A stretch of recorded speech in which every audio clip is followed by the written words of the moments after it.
Сәлем достар, қалайсыздар? Мен қазір универдемін, сағат 4-тен 40 кетті.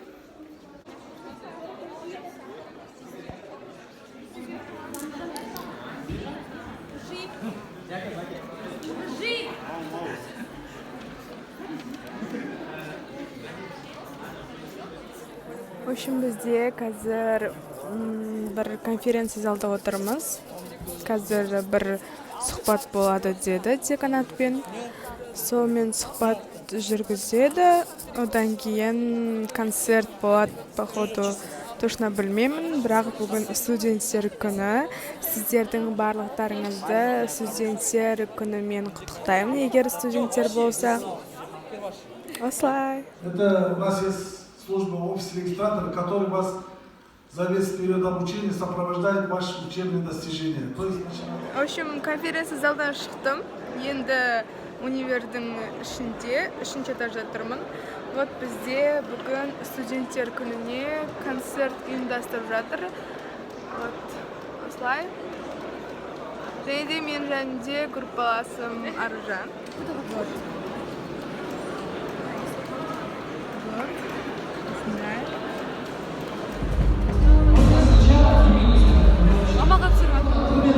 ел адамының ең мықты, ең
Алла